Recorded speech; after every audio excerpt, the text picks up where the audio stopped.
Hello, everyone, and welcome to the 411 Ground and Pound Radio Show, your weekly look into the wide, wacky, wonderful world of mixed martial arts. I'm Robert Winfrey. I'm your host for this show. At the moment, I'm flying solo. I haven't yet heard from Jeff.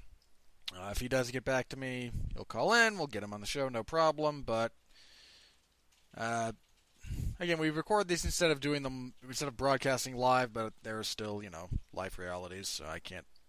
Anyway. Point being, if he's able to be on the show, we'll get him on as soon as he's able. If not, just wanted to get everyone a heads up. It might just be me tonight, so my apologies, because listening to me talk to myself is not as interesting as conversations, but such is life. Alright, tonight we will be reviewing UFC Fight Night 140. The UFC debuted in the country of Argentina last night with an event. That was certainly an event. There were fights. It took time. Yeah, it was... somebody... I saw this on Twitter in the aftermath of this event, and I think it bears pointing out that it might be correct that this was very much a brand fatigue event. That there are individual fights or moments in any of these cards that are good, but these things are 6 hours long. They're paced horribly. They have gobs of commercials. I think that for the moment, for the last of these FS1 cards, I don't think we can really make a determining statement about a card was good. There might be segments of a card that are good. There will hopefully always be individual fights that are good. But I'm not sure I can say that, again, this was a good card because... Well, I mean, A, it wasn't, but B, just how much of that is even a can you even say that there's a good top-to-bottom 6-hour card? I'm not sure that such a thing exists. So I'm going to be going over... so again, the card was just a card. There were a couple of decent fights and moments, which we'll get into. And then there will be a preview of UFC Fight Night 141. The UFC is back in China for this event. They are in the national capital of Beijing this time. They have previously run Hong Kong and Shanghai. This is Beijing. This is, I believe, the largest city. Again, it's the capital of China. So I don't know whether it's the largest city, whether or not that's Hong Kong or something else. I apologize for not being up on the specifics of the demographics of China. But I guess, and Shanghai was their debut on mainland China. This is again, being in Beijing's a big deal. Beijing's a large city, a world capital. It's hosted the Olympics a time or two, at least once. It's a relatively large deal to be there. And unfortunately, it's also going to run in prime time in China. It'll start at 6:30 a.m. Eastern Standard Time, which is 4:30 in the morning for me. I live in Mountain Time. That's going to suck. That's really going to suck. If I was on the Pacific Coast, or lived in Pacific Time, and it started at 3:30, I just wouldn't sleep. That would be one of those things where I know I'm better off just staying up from 6:30, from 3:30 until 9:30 or 10. When it wraps up, because these things are, again, about 6 hours long. It won't quite be that bad because this is all Fight Pass, so the pacing's not nearly as bad. It's still not great, but it's not nearly as bad, so this might not be that bad, actually. I mean, it'll still be over 4, but less than 6, hopefully. But because it's 4:30, that's an odd spot, man. It's an odd spot in the old sleep cycle. But I'll be covering it, so I'll give a brief preview to that card after going over Fight Night 140. And, of course, major news items over the last week or so. There haven't been too many, but there's a few. So, again, we'll talk about what there is to talk about. Alright. UFC Fight Night 141. The main event was, on paper, the best fight on the card. It didn't get fight of the night because it was probably because it was too one-sided. But I would have given it fight of the night. I think it was probably the best fight. Instead, it went to another fight that wasn't. Instead, I disagree with the decision and leave it at that. But in your main event, Santiago Ponzinibbio defeated Neil Magny via knockout 2:36 of the fourth round. This was such an odd fight in some respects because there's a very valid argument that Santiago Ponzinibbio had won 3 10-8 rounds going into the fourth. I only gave him one officially, but you could easily go two. And again, I think there's an argument for all three. And then again, he stops him in the fourth. So it's weird to say that in a fight that is, from the scoring criteria, that lopsided, and in many respects from the action was that lopsided, that somehow it wasn't, that Neil Magny was never... The weird thing about this is Neil Magny was never he was not at any point until he was unconscious any more out of the fight competitively than he has been in other fights that he has won in some respects. Because the way Ponzinibbio was beating him was not... How do I say this? This wasn't like, a Mirsad Bektic versus Darren Elkins. I'm going to take you down, beat the crap out of you, bloody you up, and get a 10-8 that way. It wasn't even the, Rick Glenn versus Gavin Tucker 10-7 round, because, good lord, that situation. But it was just statistical and practical domination without, in most cases, really getting close to a finish. Which I'm fine with. It's something of a statistical outlier for that to occur. But based on the scoring criteria, and we were under the new rules, it is probably effective. Now, as for the fight itself, Ponzinibbio, again, he just kind of dismantled Neil Magny. He backed him up consistently, and Neil Magny is not very good off of the back foot. He's pretty good when he's circling if he's able to stay lateral or circular with his movement so that he's not straight retreating. He's good if he can keep things at range because he's got a huge wingspan. I mean, he was significantly larger than Ponzinibbio in terms of general frame. He was, 3 or 4 inches taller and had a 6 or 7 inch reach advantage. I'm going to look up the specifics because I want to be as exact as possible about this.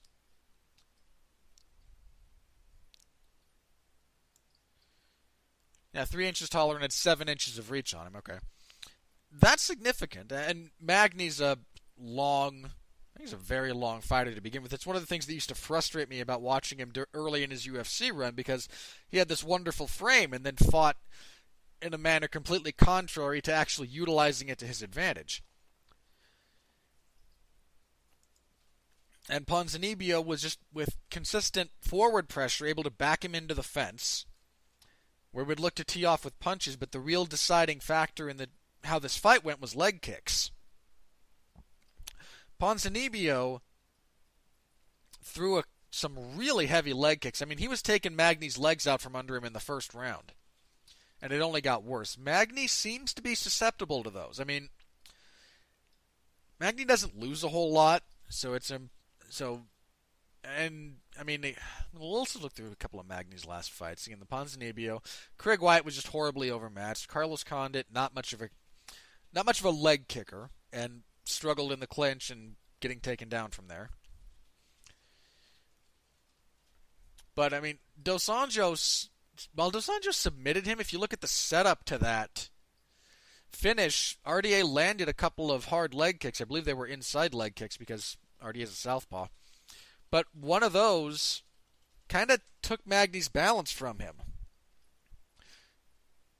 And he was able to use that to get on top of him, and from there, pass his guard, lock up the arm triangle, do what RDA does from top position. Some misremembering, and he caught one of Magny's kicks and pushed him over. One of those two. I can't remember specifically. The other major loss he suffered recently was the Lorenz Larkin fight, when Larkin just smashed him in the first round. And Larkin crippled him with leg kicks. I mean, he just tore into him with those until he could only stand against the fence, and then finished him with standing elbow strikes, knocked him down with leg kicks, and then elbowed him on the ground. That was the fight where I soured on Magny a little bit, because how do you go into a fight with Lorenz Larkin not prepared to defend leg kicks? It's a significant portion of his arsenal. And here we are 2 years later, a little over 2, and Ponzinibbio essentially exploited the same strategic weakness in Magny's game. Magny had some tremendous growth for a significant period of time. All of 2014 and 2015 really were, because during that time, in 2014 and 2015, his only loss was to Damian Maia, and he went during that time 1, 2, 3, 4, 5, 6, 7, 8, 9. If we include the Lombard fight, which was his first fight in 16, he went 10-1 over that period of time. And again, the only loss was to Maia. He improved significantly during that period of time. Now, there's something to be said about level of opposition for a lot of that, but because a lot of those guys, that includes Gastelum. Gastelum was probably his best win for a long time. Might still be, depending on how you want to look at it. So he made tremendous strides as a fighter, but I wonder if we might be seeing his ceiling now. If there's not just this area of the fight game that he is perpetually vulnerable to. And leg kicks are a part of that. He's got relatively skinny legs. I'm not trying to knock the guy. He clearly a very, very gifted athlete in a lot of respects and a tremendously talented fighter. But, it was a question about John Jones for a lot of years. What happens if he runs into someone who really knows how to throw and utilize leg kicks as a weapon, because his legs are so long and so skinny, because John's a huge guy as well. In the case of Neil Magny, they might just be a perpetual weakness until he really finds a way to counter them, and he doesn't seem to have found that yet. So, a combination of forward pressure, which is what, again, Larkin and Ponzinibbio both use. Leg kicks to kind of hobble his movement, make him uncomfortable with things, make him over-worry about his defense, make him overreact to trying to defend that lead leg. And then just being generally powerful strikers might be a bit of a problem for him. And this is all Ponzinibbio used. Quite frankly, I thought Ponzinibbio fought a less than ideal fight in a lot of respects. He could have finished this much earlier. There were a few times when I thought he got away from the leg kicks too much when Magny was clearly hurt, and he just seemed to kind of fall in love too much with the idea of knocking Magny out with the punches rather than continuing to land leg kicks that were clearly devastating to Magny's overall ability to fight in his performance. But that's something to work on. Again, it's hard to be overly critical of a guy who had arguably 3 10-8 rounds and then a clean finish in the fourth, but if you want to compete at the elite level, there are those reflections that have to be taken even in many respects, dominating victory. All right, I have Jeff here with us now, so Jeff, I'll kind of let you know where I was and everything, but Jeff, it's nice to have you back. I hope you had fun last week at your Die Hard screening. How you doing? It's called adulting, Robert. Maybe you've heard of it. Not really. Maybe sometime about 20 years ago, it became okay to not let go of childish things and read books with pictures instead of the smart boy books. All right. Santiago Ponzinibbio is pretty good, isn't he? Yeah, there's a lot good about that guy's game. Anyway, that's where we were. Was there anything else I wanted to say about this? Why is he ranked number 10? This is ridiculous. One is level of opposition. hang on. Okay, he hasn't fought in almost a year, but come on. He's been off for a bit. Other guys have moved up, and that's kind of pushed him down. Come Not on, he's ranked, but he was ranked below Masvidal. Come on. sure. Look, you want me to? I'm not going to defend the totality of the UFC's rankings. You have to acknowledge that he is like fringe top 5 right now. After this, absolutely. But even before, he was doing really good. He was surging. Yeah, he's on an 8-fight winning streak. I think he was on. So he was 7 going into last night. I mean, he's only lost 7. Twice in the UFC. To Ryan LaFleur and Lorenz Larkin, which are decent losses. Yeah. At least when he lost to those guys. Growing pains. It's kind of amusing to think that Larkin destroyed both of the guys who were in this main event last night. But I mean, he knocked out Gunnar Nelson, who's a tough opponent. Neil Magny, I mean, for all of his flaws, has been basically, I would say, a perennial top 10 guy. Yeah, somewhere between 8 and 12, give or take. Yeah, he's been like a perennial top 10 contender for I think the last 3 years ish. Yeah, part of Ponzinibbio's thing was time off because this was about a year off. But he to fought his level of opposition. Last year he fought 3 times and won though. He went 3-0 last year. Let me finish my point. There's a few things. One is again the layoff, and which as has been discussed many times, MMA fans generally suffer from immediacy bias. What have you done for me lately? 2 is level of opposition, because while Nelson and Perry, and if we set aside Magny for a minute, going into last night, Nelson and Perry are big wins. Before that, I mean, Taleb's a good win. Then you get into like Zach Cummings, Court McGee, Andreas Stahl. They're not. Those are fights you need to win, but if you're ranking someone, you need more. You need a bit more than that. And I think the third thing that plays into it is he beat Perry. Perry was coming off of 2 exciting wins when they fought. Yes. Perry was probably the favorite, the emotional favorite in that fight. The odds favorite. I mean, in terms of analysis, I favored Ponzinibbio, but I think. Well, let's see.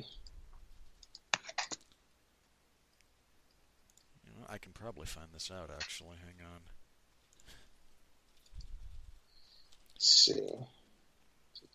This is UFC on Fox 26. 6, correct. Here we go. If this will load up. Ponzinibbio was a slight favorite in that fight. Slight favorite. He was slightly favored. But he's good, and he deserves a big fight because I mean. Oh, yeah, he wasn't a top 5 opponent. He wasn't off a year and a half. He was out for just under a year. So yeah, get him a guy in the top 5. Stephen Thompson, I think, would be an exciting fight. If possible, yeah. Or how does Rafael dos Anjos have his next fight lined up? Yes, he's fighting Kamaru Usman, and Ponzinibbio versus the winner of that fight kind of books itself. Yeah, but the winner of that fight might have I don't know. I mean, if Usman wins, he might have a good claim to a title shot. So it's tough. It is. This is the other reason that I think Ponzinibbio wound up in just kind of the weird spot he was just some of the other fighters climbing or falling along within the lines of the division, and him just kind of slipping a bit. Again, in terms of official rankings, just because other people were moving around rather than because he was. Either way, necessarily falling down based on fighting. No matter who you're fighting, to go 9-2 at welterweight in the UFC and to win 7 in a row in a very competitive. I mean, welterweight is still a very competitive division. It might not be. After last night, he is tied for 3rd, I think, with a couple of other guys for longest active UFC winning streaks. Right. So I mean. To do that, no matter who you're fighting in the UFC, is pretty impressive. Yeah. And he deserves. I mean, he got this main event slot in his home country, even though. I mean, look, this wasn't a very money card. Let's admit it. I mean, I'm sure you. I mean, only the last two fights were really worth a damn on this card. Wouldn't you agree? In terms of actual fights, there were a few other All decent right. performances, but in terms of fights, Fights that really mattered to their divisions. Let's be honest. There the wasn't only a lot. the only others that I would argue Przerich and Fabinski was very relevant because Przerich is on this huge winning streak. Yeah, but I mean, look who he was fighting. Well, Fabinski was unbeaten in the UFC. He was 3-0. He was yeah, but I mean, only 3-0. Well, he was hardly. The point being, this is the winner of that fight is likely going to fight a top 15 guy next, based on merit. Arguably, Przerich should be getting an even higher level opponent with his winning record, right? Like that. If he'll shut up about going back to lightweight, that would be nice, but we'll get to him later. The other one I'd argue is Pantoja and Sasaki was two top 15 flyweights. I mean, the division is going away, and that kind of sucks, but still a very relevant fight in terms of who has momentum going into bantamweight, who gets cut because they lost. I heard all the flyweights were getting cut. Is that not? My understanding is that flyweights who lost their last fight are being cut. Flyweights who won their last fights are given the opportunity to go up to bantamweight. My understanding could be flawed. All right. Because I know several of them are being given the opportunity to move up. Now look. I guess if I have one critique for Ponzinibbio, I feel like he maybe could have finished Magny a little quicker because Magny looked hurt most of that fight, didn't he? Oh yeah, his lead leg was toast. I was shocked that Ponzinibbio didn't kick it more. I mean, I just feel like he had an opponent hurt on one wheel. I feel like he could have stopped this a little early, but I mean, maybe that's not giving Magny enough credit because Magny's an experienced veteran and he's a tough opponent, and Magny has come back from some pretty, he's come back from adversity before. I think you would agree. But oh yeah, he was on the wrong end of a really bad beating from that first round of the Lombard fight. But even in Gastelum had him on. He had him like really hurt multiple times in that fight, and he still won that fight. That was more because let me say this. I don't consider him in the Gastelum fight to have necessarily overcome adversity so much as endured it after winning the first 3 rounds. He endured it. I credit. All right. But which is, again, it might seem like a semantic thing, but there's a difference in somebody taking a beating, coming back and winning a fight, and winning a fight, getting, and then losing a couple of rounds, but still hanging on. But aside from Tyron Woodley, welterweight looks pretty good right now. Even Woodley looks good. I mean, I'm not the biggest fan of all of his fights, but he's clearly the best welterweight in the world at the moment. Sometimes he looks okay. Well, he's the best welterweight in the UFC. Fair enough. I would still love to see a rematch between him and McDonald, but it ain't going to happen. But the good thing about welterweight is that there are good fighters at welterweight. There are prospects, and there's young talent. It's I would say it's a moderately talent-rich division. Wouldn't you agree? Yeah, welterweight and lightweight are always the most populous divisions. Mm-hmm. And because they are the most populous in terms of just general bodies, that's where more talent tends to congregate, just again, because there's a larger pool to draw from. Mm-hmm. There aren't that many genuinely great, guys who are over 6 feet tall and weigh 240 pounds. That's why heavyweight is always going to be a thinner division in that sense, because people who have those athletic gifts and are that size can go to other sports and get paid better. All right, so Ricardo Lamas versus Darren Elkins. Darren Elkins. Sorry, was Good there anything performance. else you wanted to... Hang on, was there anything else from Ponzinibbio and Magny you wanted to touch on? No, not really. I think we got it. No, I think I said everything there. Yeah, Lamas defeats Elkins via TKO in the 3rd round Not surprised Lamas won. A little surprised that he got the finish because Elkins is hard to get out of there. Let me see. I True. mean, the only other time he was finished. I would say Elkins is a fairly underrated opponent. He's not like a world beater, but he's, you can't overlook him, Yeah, his only losses via finish in the via finish at all. He had one doctor stoppage. He got armbarred by Charles Oliveira, and he got knocked out by Chad Mendez. And now knocked out by Ricardo Lamas. Other than that, they're decisions. That's a hard guy to get out of there. All very talented fighter. But I remember, what was the one fight where he got like really... He got put through the winner. Oh, Bektic. Mirsad Bektic put him through the wood chipper. No. There was one even earlier than that. I want to say like 2012, I want to say. It might have been...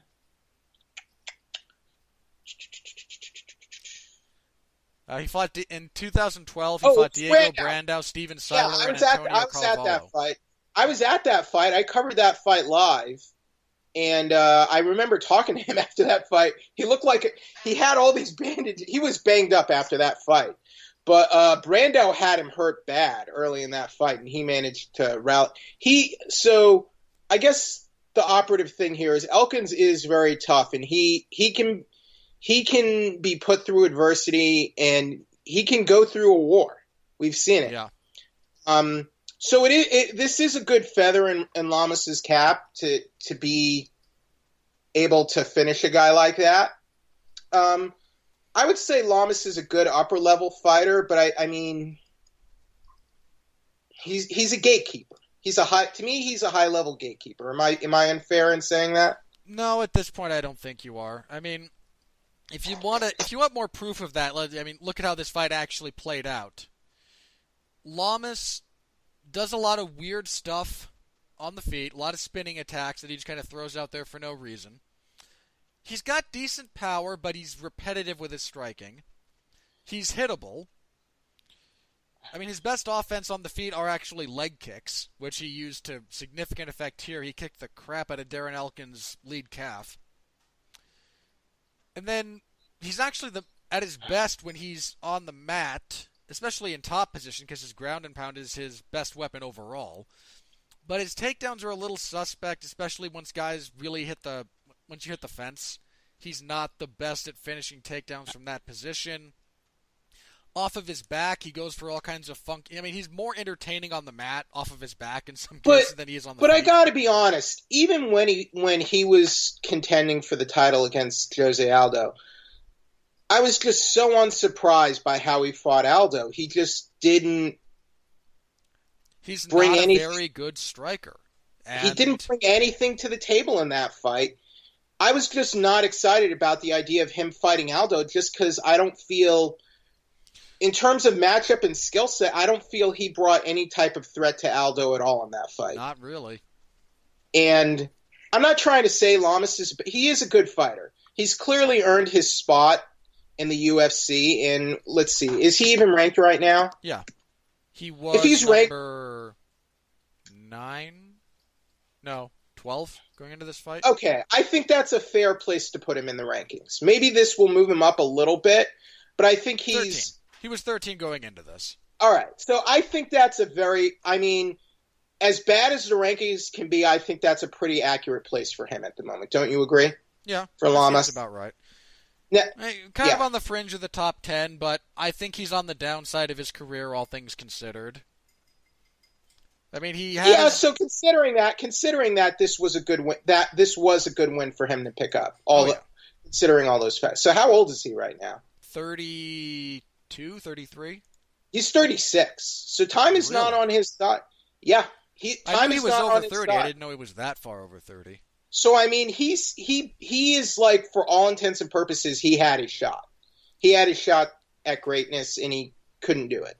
So yeah, he's really unlikely to earn another shot, and quite frankly, I wouldn't pick him against any of the top 5 featherweights at the moment. Let's see.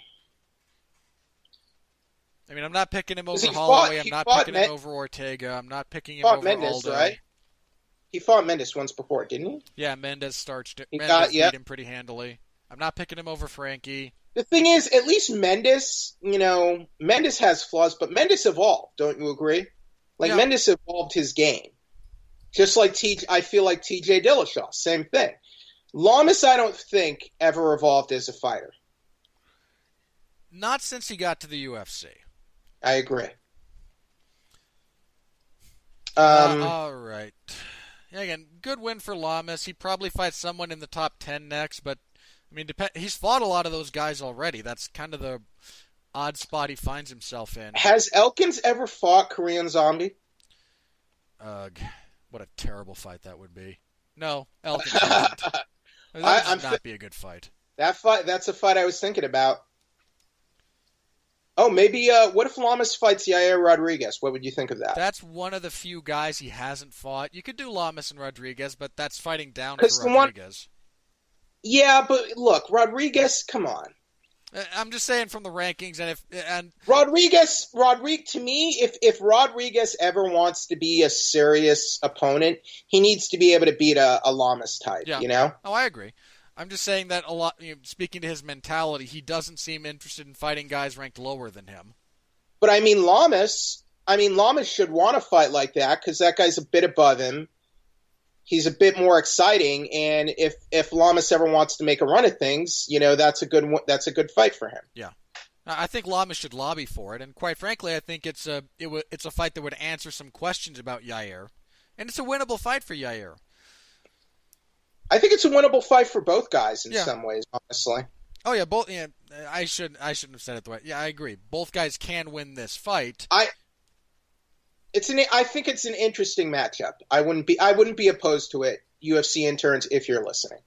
Yeah, I mean it's a really easy narrative as well of young up and coming guy. I mean Yair's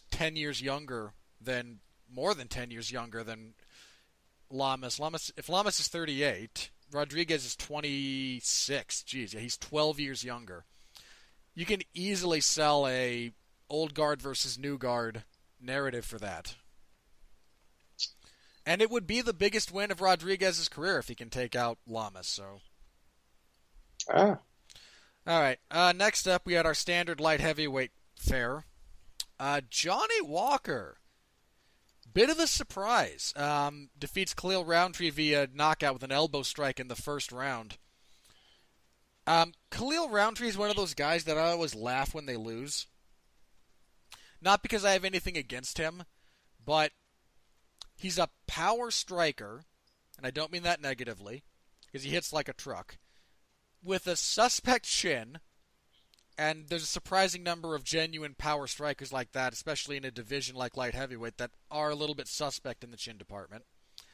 And the UFC very clearly kind of wants him to be one of their next big things, and he keeps stumbling at key moments. And this all just serves to amuse me as a man who, I've engaged in schadenfreude from time to time. I'm not always proud of it, but it's amusing in some respects, and I'm not going to deny myself that amusement when it crops up.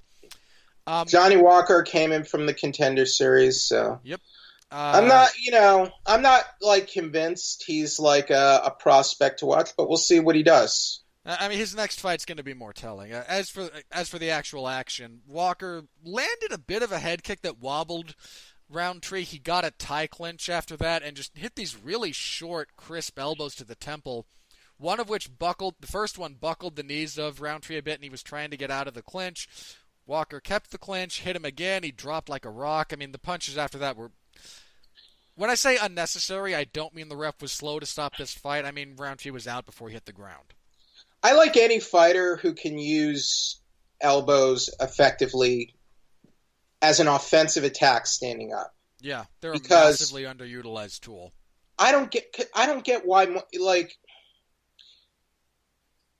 Because if you can develop those are elbows are lethal weapons, Robert. And if you can develop them the right way, they are amazing equalizers. Just like body shots too. Good good body MMA work. culture has a lot of headhunting and ignoring certain weapons. I mean, So I like it when fighters will use elbows offensively standing up, just because I feel like we don't. I like it when we see it because I feel like we don't see it enough. It It's really, it's genuinely one of the things I love about Paul Felder's commentary. yeah, In any position that he thinks, they should be looking for elbows here, he's happy to say they should be looking for elbows here. And yeah. it's one of those things that he's not saying that just to say. I mean, if he's saying it in a position, it means, right here, this that's would be an a effective really tool. that's a really hard part of the skeleton, right? So I mean, like, it can mess a guy up. So I don't know. Yeah, it was a fun knockout. I'm like you. I'm a sucker for elbow strikes, but the division is such a dumpster fire that I'm really hesitant to get behind anyone off of one performance at this point. Oh yeah. I hope that. It's a guy like Khalil Roundtree. Yeah. I mean, like Walker might be somebody in the division. He might also just be a guy who's a little bit better than someone at Roundtree's level. I need to see more. Do you think Johnny Walker is even his real name? I doubt it is. I don't know. It might. He's from Brazil. He's Brazilian, but Brazil's similar to the United States, not in the sense that there's a wide amount of diversity in a lot of respects, because Brazil was a bit of a melting pot as well. It was a hub for a lot of trade, a lot of slave trade, and we know Brazilian fighters don't really use their natural born names a lot when they go to MMA, and they just really some do, some like don't, especially if you have an unwieldy name or a name that's identical to someone else. I don't know. I'm happy to correct myself if that isn't, but until I have something else to call him. I mean, he also might have legally changed it. That's not outside the realm of possibility. I really have nothing major else to add on this card. Let me just go through the rest of these, and then we'll just do Burning Desires after that if you have anything specific. Ian Heinisch defeated Cesar Ferreira via unanimous decision, 30-27 and 29-28 twice. Ferreira might be one of Vitor Belfort's proteges, but if he is, he studied Vitor from like 2006 to 2008. Or was it 4 to 8? There's this really obvious period of time when Belfort just had these terrible performances. That's more Ferreira than, Prime Vitor or even TRT Vitor. Just couldn't really land anything all that solid, couldn't do anything with top position, couldn't stop the takedowns of Heinisch, this was really a nothing fight, but Ferreira's a UFC vet, and Heinisch came in on short notice and beat him, so credit. Marlon Vera defeated Guido Canetti. I mistakenly thought that Vera was Chilean last week when I previewed this card. I don't know why, but he's Ecuadorian. My apologies to Mr. Vera for being mistaken about that. Really, really dramatic shift in Vera between rounds 1 and 2. He got clipped in round 1, taken down, kind of controlled by Canetti. In the second round, he woke up, landed a really nice jumping knee into a clinch, knees, elbows. Just kind of abused and overwhelmed Canetti until Canetti gave up his back and he choked him out. Vera's had some rough losses in the UFC. Specifically, he fought John Lineker and Douglas Silva de Andrade back-to-back, and that's a rough couple of fights. But on the whole, he's been picking up a bit of momentum going forward, so I'm curious to see what he does in the future, because there's some upside to that guy. There's issues, but there's some upside too. Cynthia Calvillo missed weight by 2 pounds. 3 pounds, really. She weighed 118 for a strawweight fight. And again, if you're in a title fight, you must weigh 115. If you're not, and I genuinely wish I knew why they gave you that pound allowance for non-title fights, but not because I disagree with it. I'm just curious about the provenance and the history of that policy. She weighed 118, so she missed by a significant amount. Chokes out Poliana Botelho in the first round with a rear naked choke. Once this hit the mat, Calvillo just carved her up like butter. There was very little resistance from Botelho once they hit the mat. And Calvillo's a very, very good grappler. She just was coming off of one of the dumbest performances ever when she got outstruck by Carla Esparza. After dominating the first... Not dominating. After winning the first round with her grappling, she never tried another takedown. Just stupid decision-making on her part, stupid decision-making on the part of her corner and coaches. She needed the win. She got the win. She looked terrible at the weigh-ins. I don't know if this was just a mismanaged cut. I believe this is her first time missing weight. But this is a lot to miss by. And again, my general policy is, the randomness of the universe, everybody gets one. When you miss by this much, I'm still of that same mind, but you get a little bit more scrutiny your next time out, because this was a lot. 2 to 3 pounds, that's a lot to miss by. Michel Prazeres defeated Bartosz Fabinski via guillotine choke 1 minute and 2 seconds into the first round. Michel Prazeres is very underappreciated, and there's a couple of reasons for that, mind you. One is that while he's on a long winning streak, he is on one of the bigger winning streaks in the UFC. He's on 7, 8? Yeah, 8 in a row. Again, one of the longest active UFC winning streaks has Michel Prazeres. Unfortunately, of those 8 wins, a lot of them were in fact, only the last 2, so 6 of them were contested at lightweight, and he missed weight for 3 of those by increasing amounts. He missed again for lightweight, so he weighed 158, 159, 161. Just couldn't manage the weight cut anymore. And that's fine. As you get older, it becomes more difficult. He moved up. He's won twice. He cracked Fabinski with a right, choked him out with a guillotine. I mean, Prazeres is a very good fighter. He's only lost twice in the UFC. He's the only guy in the UFC to beat Mairbek Taisimov. I mean, he's a serious guy, and unfortunately those instances of missing weight kind of overshadow the run he's on. After the win, he said he wanted to go back to lightweight. Dude, I get it. You're short for welterweight.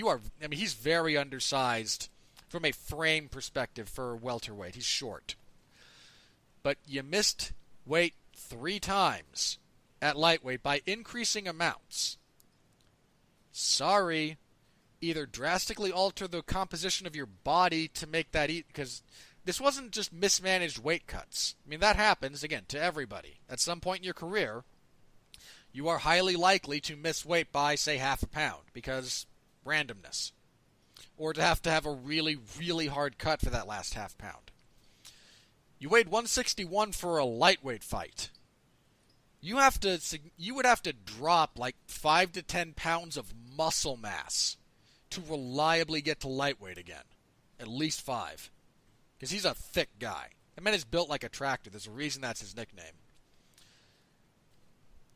And again, welterweight's going to be a hard road to go for him because he is at a size disadvantage.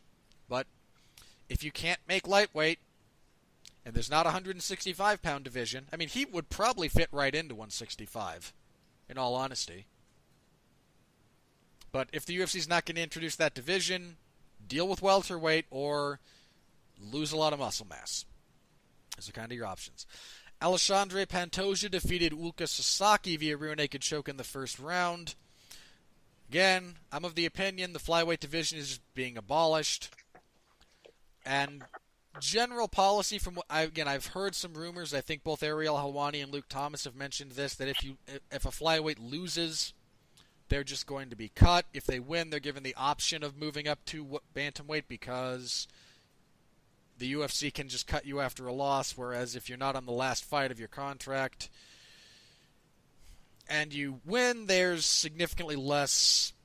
It's not as easy to cut you. So they can't just axing the entire division would open them up to some legal troubles if they didn't give people the opportunity to move up. So this seems to be the policy to just avoid legal trouble. Sasaki has fought at bantamweight in the past. I don't expect him to be in the UFC after this. Pantoja is a career flyweight, more or less. So I don't know how he'd do at bantamweight. He called out Joseph Benavidez after this fight. I think he called out Joseph Benavidez after his last fight, too, when he beat Brandon Moreno. Pantoja's a good fighter. I mean, he's only lost once in the UFC. He's a really good fighter. He flies under the radar because the UFC didn't care about flyweight even before they decided to axe it, but I would be down for him in Benavidez, because Benavidez looked like crap in his last fight. Austin Arnett defeated Umberto Bondanai via unanimous decision. This fight sucked, cut both guys. Loreno Strapoli defeated Hector Aldana via unanimous decision, 30-27 across the board. This was your fight of the night officially. I disagree with that. But it was loosely engaging. There was kind of a bloody scrap, so, there's always a place on cards for this kind of fight. I wish it were just, better fighters having them. But, such is my prerogative as a fan to say what I want. Not the worst fight in the world. And one of the better ones on this card, just two guys who I think it's dubious whether or not they should be in the UFC. And then on Fight Pass, Jesus Pinedo defeated Devin Powell via unanimous decision. Devin Powell should not be in the UFC. This was the weirdest fight ever. I'm not sure Pinedo should be in the UFC. Powell just awkward fighting, bogus decision-making, odd choices from the ref at different times. Weird fight. And kicking everything off, Nad Narimani defeated Anderson Dos Santos via unanimous decision, 30-27 across the board. Dos Santos just struggled with the pressure and wrestling of Narimani.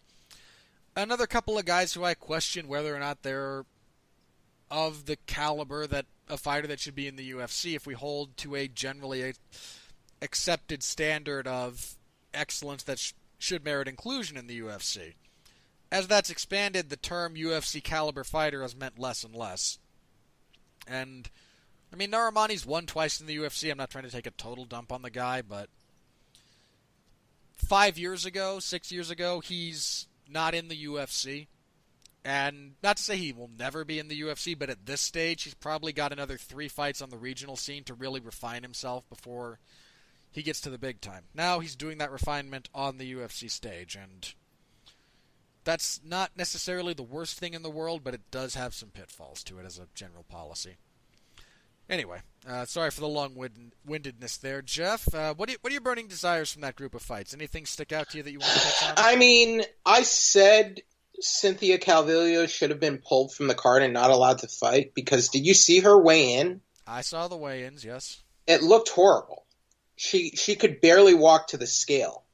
Looked like she had tried that old trick of standing on one leg for a bit on the scale, which doesn't actually work all that well. I mean, she looked horrible. And I mean, she did look good and have a good win, but she still was way overweight for this fight. Yes, everyone gets one, but I mean, the idea, it really scares me. The idea that, a fighter that I feel like we're tempting fate too much, because fighting is already dangerous enough. And we know weight cutting is dangerous enough. And I feel like we need to be doing more to protect the athletes from themselves. Yes, weight cutting is their responsibility, but I mean, look, how responsible are fighters, How responsible are these guys? I was just very concerned when I saw that weight cut. It did not look good at all. No, she looked terrible. And I mean, I'm glad she bounced back and picked up a win, but if it was me in charge, she would not have been allowed to make the walk last night. Am I being unfair here, or what do you think? I don't think you're being unfair. I mean, I would have asked medical. I would have had. Here's what I would have done. I would have had medical professionals seriously examine her and talk to her, and then give me their honest, unbiased opinion. Not like UFC doctors, but just doctors. Legitimate doctors I would find somewhere. Just because I don't feel like she should have been fighting after that. But go ahead. I'm just gonna say this. First of all, somebody noted this after this win. Fighters who have missed weight in 2018 are 11-7 on the year, or 11-8. Were I a fighter, It's legalized cheating, basically. well, let me say it like this. Well, here's my thing. Were I a fighter in the UFC, first of all, there's a procedure here. If a fighter misses weight, the other fighter has to then agree to the fight at a catch weight. The previous bout agreement is to be contested at a specific weight. If that's violated, you need a new bout agreement. Were I in the UFC as a fighter, my general personal policy would be if you miss weight by a pound or more, I would not accept the fight. And that's not always financially viable necessarily, I know, but... Who was the fighter who was basically let go for that? Oh, there probably was one. There's probably... I mean, the UFC doesn't like that, but... Again, like, just were I a fighter, that would probably be my personal policy, was if you miss by that much, I'm probably not going to take the fight. I feel like the fine or like the payout should be higher. Like you should get more of their purse, even more than like 20% or however much. I saw the notion floated, and I'm not sure that whether I like or dislike, but I would like to see it tried, that if you miss weight, you start the fight with a point deduction. Now, hang on. Yeah. Again, I'm not sure that I completely support that, but I would be curious to see it tried because, again, there are certain circumstances like this one where it doesn't matter. I mean, she got submitted in the first round. All right, but my problem is it's not just that, the way it screws over the opponent who did their job, but the safety aspect and how Cavillo looked like she was going to keel over on Friday. Yeah, anyone that looks that bad at weigh-ins, there should be more extensive medical screening that goes on after they rehydrate to make sure they are physically able. And how good is the medical screening in Chile? Look, not to trash. They were in Argentina. Yeah. Oh, what? Not Chile. They were in Argentina. This wasn't the Chile card. I'm sorry. Well, is it? Do they have good medical? Do they have a good medical scene in Argentina? Buenos Aires is a legitimate major city. It's their capital. There's a lot. It's not a third world country. No. They were overseen for this by the Brazilian Athletic Commission, who I think does a lot of the overseeing for the UFC when they're in South America generally, if the country in question does not have their own athletic commission. The Brazilian Athletic Commission, I would maybe put them above Texas, but do you think they have their heads on straight over there? Generally, again, like, are they the worst? No. Are they the best? No. Probably not. Okay. They're one of the only commissions I've ever seen actually overturn a result that was wrong. All right, but look, the whole thing. Remember the whole thing in Edmonton with Tim Hague? Yep. And there was a moratorium on combat sports over there because of that. I just feel like one, actually. My point is, what happened on Friday was what I would call a red flag. That was a major red flag. And I'm not saying, okay, maybe she shouldn't have been pulled outright, but I feel like there should have been like something in regards to an incident like that. I'd like to know that there was some extra safety precautions taken with regards to fighter care when any weight cut that looks that bad takes place, because beyond the fighter missing weight and how that gives a big disadvantage to her opponent. But that's all I really have for this card. Alrighty. Again, it was just a card. Some good fights. If you looked at this card on paper, all the fights that you thought would be interesting or decent were, and all the others were just there, pretty much. We have another card next week. Yep. It's a whole month of back-to-back UFC cards. So every Saturday. You'll be able to enjoy Thanksgiving and then have work off your Thanksgiving meal and then enjoy another UFC card. I'd like to say that, but again, happy day. It starts at 4:30 in the morning for me. Happy day. Happy day. Oh, this is the Beijing card. Yes. Exciting. I am less than thrilled about the prospect of, again, waking up at 4 in the morning to do this. For a Boom Heavyweights card. Ugh. Just ugh. Do you think Alistair is getting a good payday for a fight against a guy like Sergey Pavlovich? Hey, well, let's start with the main event, then we'll get to that fight. Yeah, but I've never even heard of this dude. All right, so Pavlovich yeah. is he's never been in the UFC, but he's got a relatively, if memory serves, he's got a really solid regional record. He has some other combat sports background besides MMA. I can't remember what it is, but Pavlovich is pretty legit. Does Curtis Blades derail the Francis Ngannou hype train for good next weekend? I am so torn on this because he has a lot. He has a loss to Ngannou, and it was his first fight in the UFC. Yeah, and I can see this fight playing out in similar fashion to that. Because for those of you who don't remember that fight, Blades did a pretty good job of kind of jabbing up Ngannou and getting him to bite, and because Ngannou's not the most mobile of heavyweights, even for heavyweights. But he wasn't defensively responsible. He kept bringing his head back to the same position. It didn't even really move off the center line, and Ngannou cracked him a couple of times and opened up a fight-stopping cut. It was between the first and second round, I seem to recall, that the doctor called that fight. And in fairness, the cut was bad enough and in a bad enough spot. It's a justified stoppage for a cut. I have no issues with that. But Blades has also gotten better since then. And Ngannou, I mean, he was younger, and he was only 5 fights into his MMA career at that point.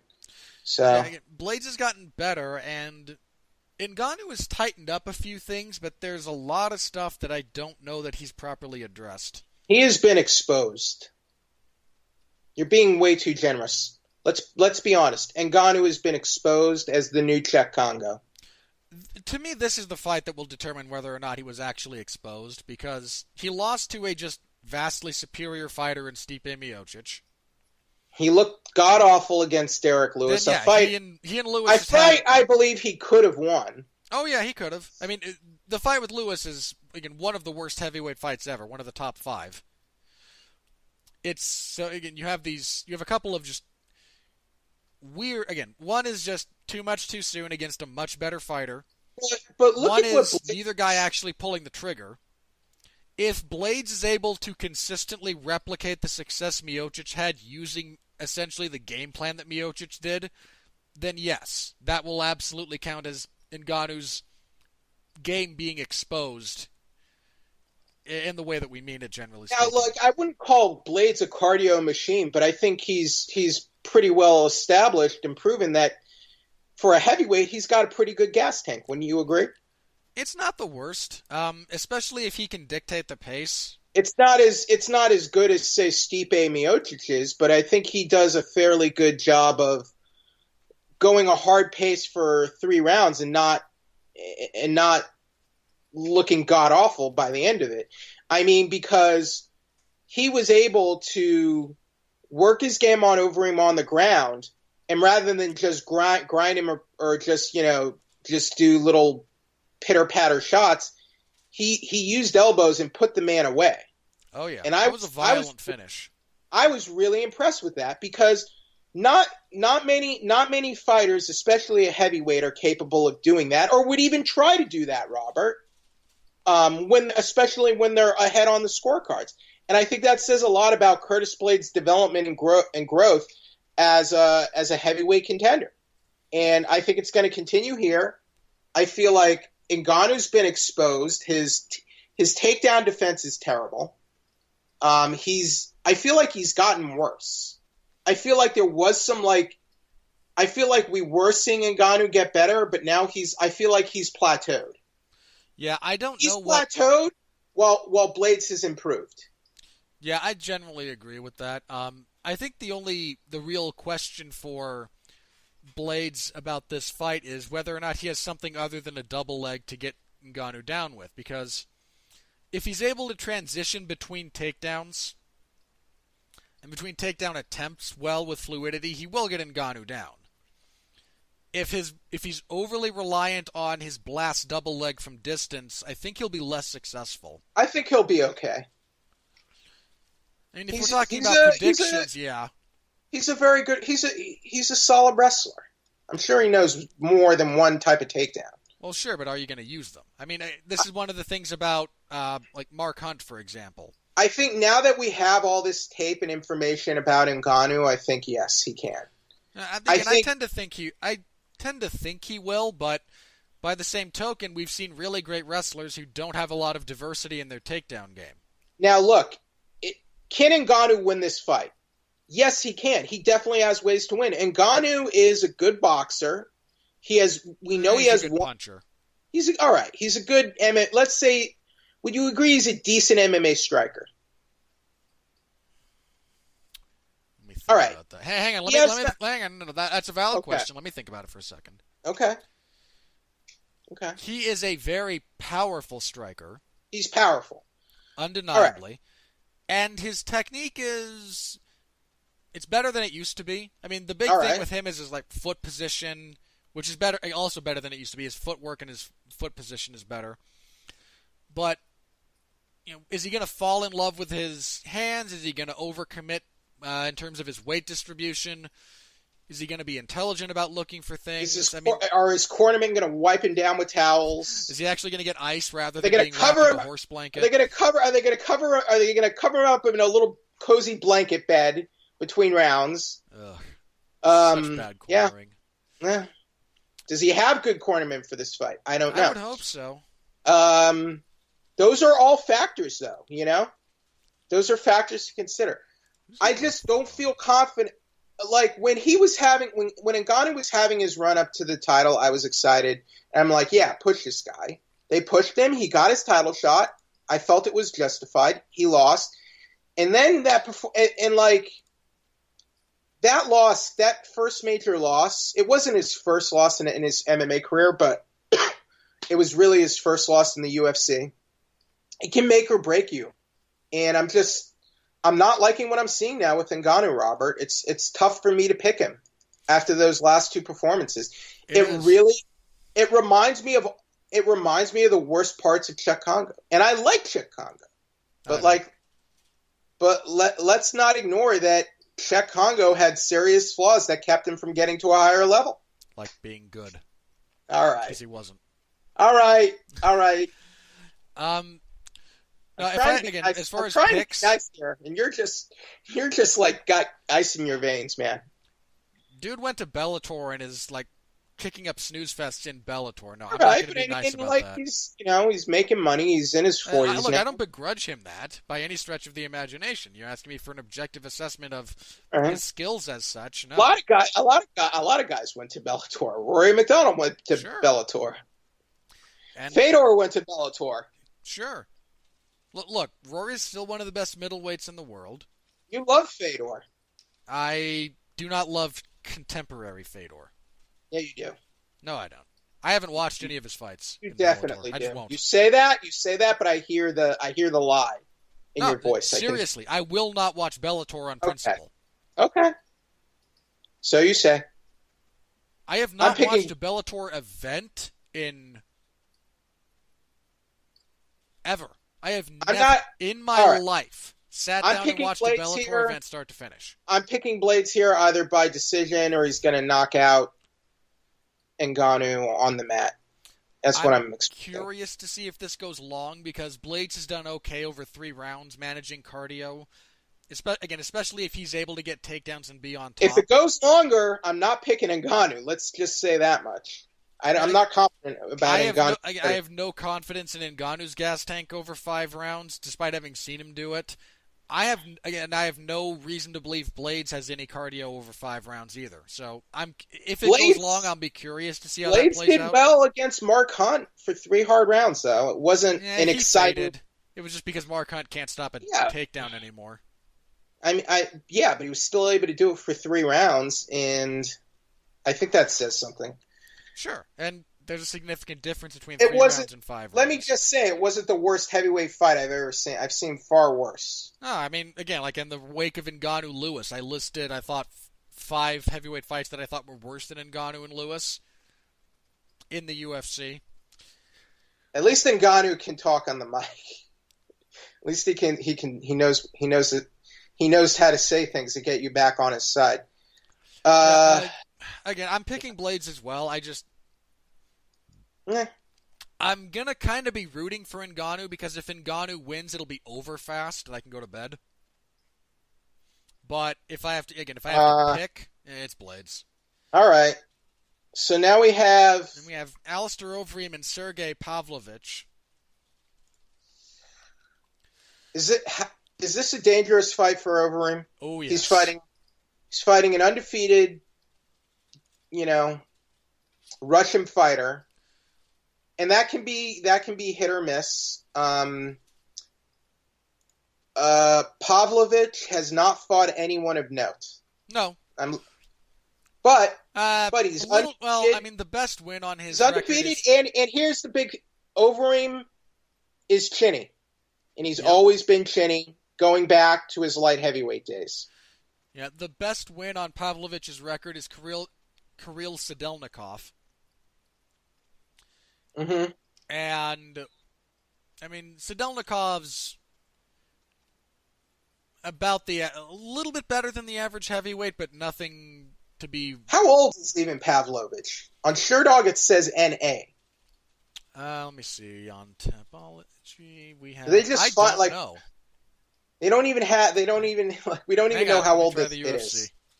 You can have a profile for him. Website will have that up. Do the UFC even have a profile for this? They might not. The UFC kind of sucks about that in some respects. Let's see. They do have a profile for him at UFC.com. Well, that's something. Whatever happened to Alexandra Albu? I liked her. Albu? She's around every now and then. No age for Pavlovich on UFC.com. Yeah, I don't have anything. I don't have height, weight, reach. That's vaguely pathetic. Weight, they say weight 238, octagon debut. There's a wrong date for that. Height 75 inches. Yeah, that's vaguely pathetic. He's 6'3". The one I don't know. I have says he's 6'3". I don't feel good. I don't feel good picking like a totally unknown prospect. I just don't feel good picking. Now look, Overeem's like striking is not good to me because it's too inconsistent to be good because he has performances like the JDS fight or the other right. One. Hang on. But he also has performances like the Bigfoot fight, which really annoy me. Yeah, or he lost to Bigfoot. The Miocic loss in some respects. Or if you want a really good example of the dichotomy of Alistair Overeem's striking, there's only like 3 fights you need to watch. Watch the Junior Dos Santos fight for him at some of his best. Yeah. Watch the Mark Hunt fight for another display of when he's really good, as well as some of the occasional flaws he displays. And then watch the Francis Ngannou fight for the dirt worst. Because he will go on these great runs. Look at fights he won. Look at fights he won against Verdum as some just horrible striking. I just mean technically. I mean, if you want to talk about overall fight quality, then yeah, the Verdum fights are not. No, I thought from a technical standpoint, I think his striking was terrible in those fights. I think he fought a way designed specifically to beat Fabricio Verdum. Because Verdum.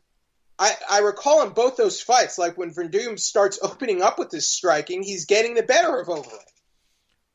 Yeah, he's landing all right, but he's not. I just so much really of Verdum's striking was, I'm going to bum rush you, basically.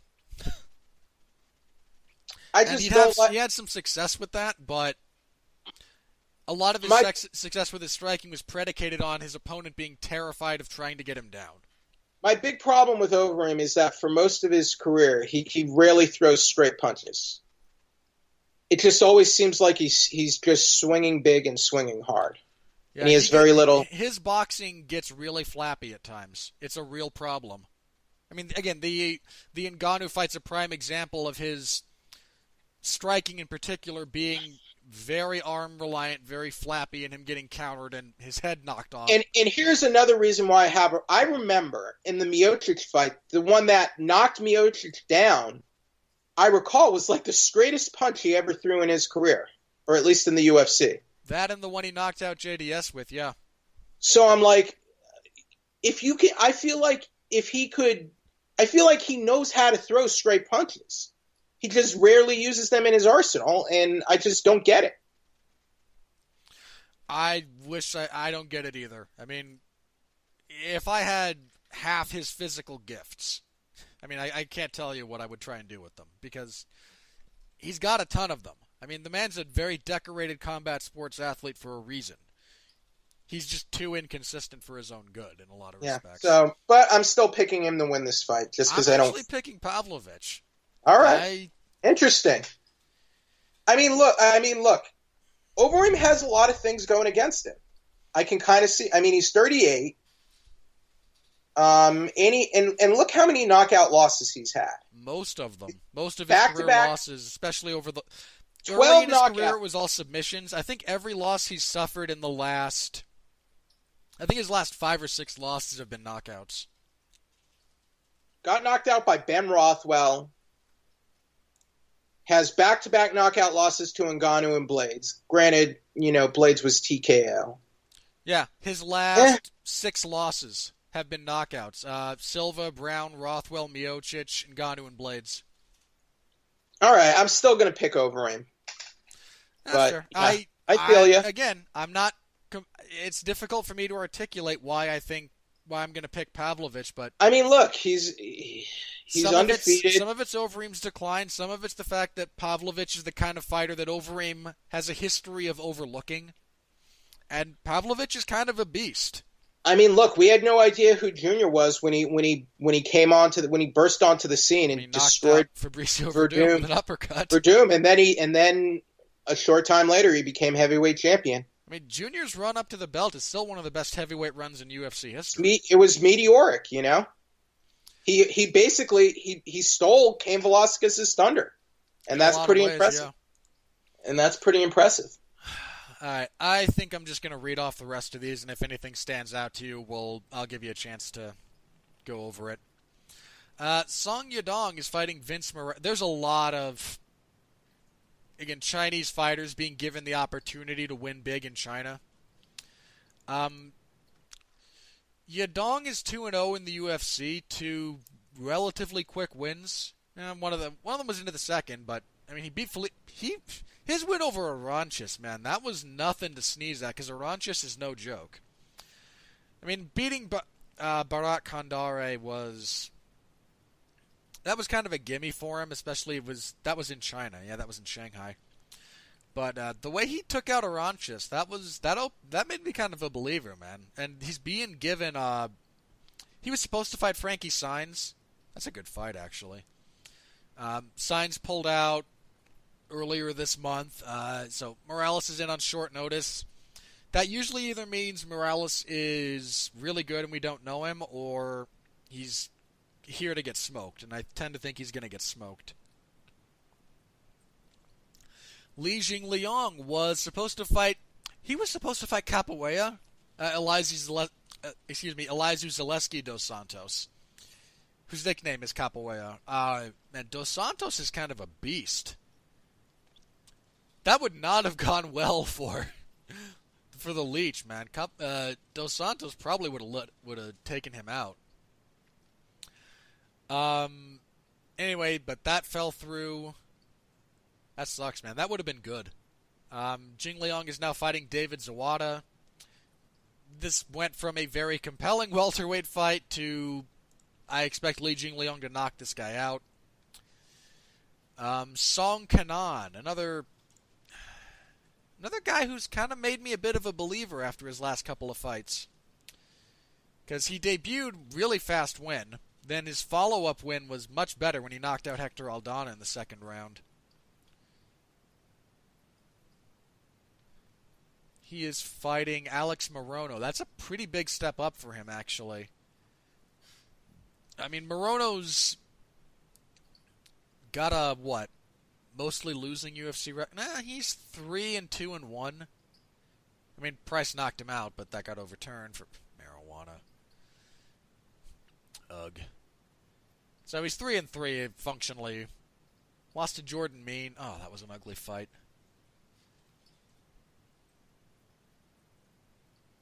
I kind of like Song there. Hu Yaozhong, who's a Chinese heavyweight. He was I want to say he was an Olympian of some variety. Because his UFC debut didn't go well, assuming I am not confusing him with someone else. I don't think I am. Fights Rashad Coulter. These two are basically fighting for their jobs, because neither of them is all that good. Coulter really sucks, though. I'll go with Yao Zhang. Liu Ping Wong is fighting Martin Day. I think Day's making his debut. I'll go with Ping Wong. Wu Yanan is fighting Lauren Mueller. That's actually kind of a tough fight for Yanan. Mueller's not great, but she's tough, and if you can't deal with pace and clinch fighting, she'll beat you. I'll actually go with Mueller there. Jessica Aguilar is fighting Zhang Weilei. That's another tough one for the native. I mean, Aguilar's UFC career hasn't been all that great, but she's still a tough fighter. She's a tough out, generally speaking. I'll go with Aguilar, actually. And then Yan Xiaonan is fighting Syuri Kondo. I'm actually going to go with Syuri there. And, there's two other bouts here, excuse me. Kevin Holland versus John Phillips. I think Holland's fought in the UFC before, but I'm not sure off the top of my head. I'll go with Holland, why not? And Louis Smolka is making his bantamweight debut in the UFC. I believe all of his UFC bouts have been at flyweight. When did he debut? Yeah, all of his UFC bouts have been flyweight. He fought at bantamweight for his first 4 or 5 fights professionally, but Smolka is...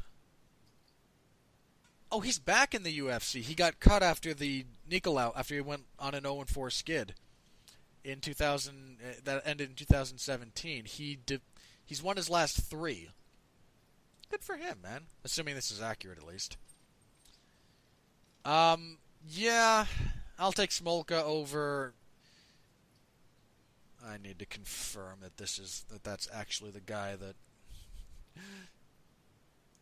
Sorry, I refuse to believe that that's that gentleman's name. Absent further confirmation of said. Let's see.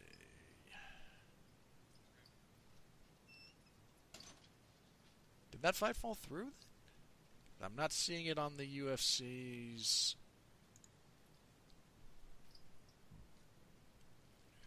I'm not seeing it listed on the fight card on the UFC's website, but the UFC's website just got updated and it's still missing some stuff.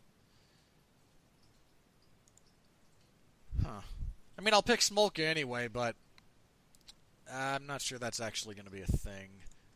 I'm going to have one. Let me check Fight Pass. See if they have a better listing.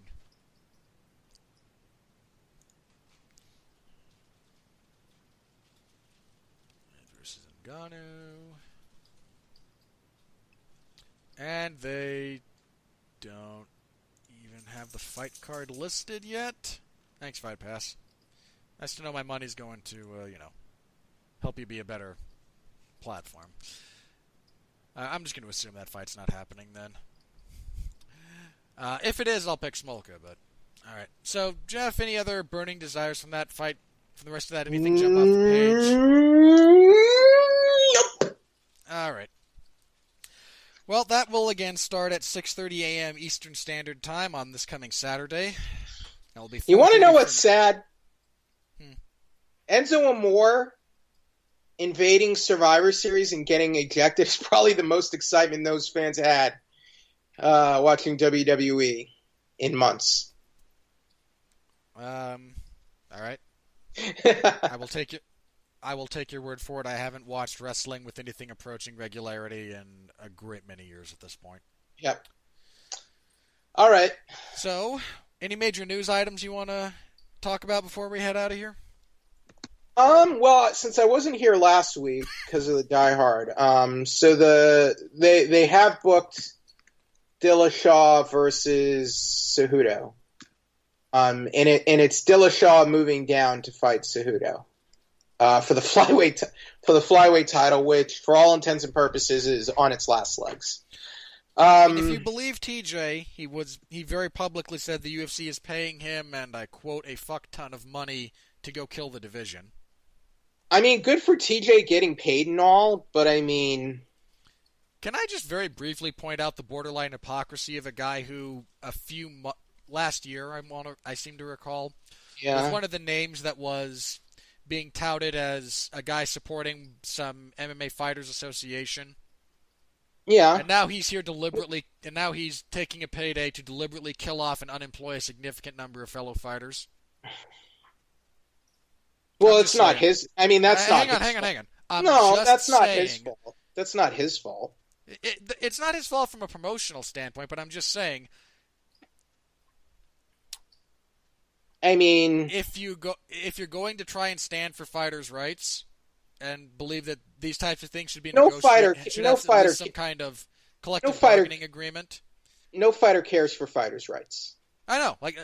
This is why fighters won't ever, without a significant shift. Well, I mean, look, that whole association, they will never organize. Let's be honest. That whole association was BS from the get out, because you have Bjorn Rebney as the face of it, and it was disingenuous, you know.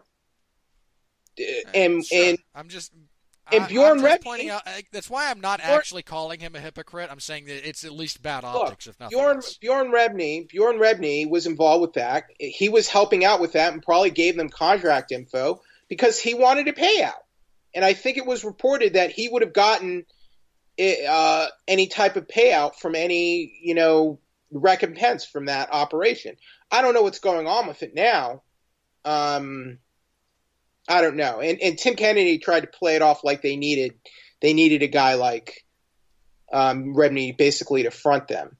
I don't know why, but whatever. Well, fighters suck at organizational skills, and organization and logistics are genuine skills.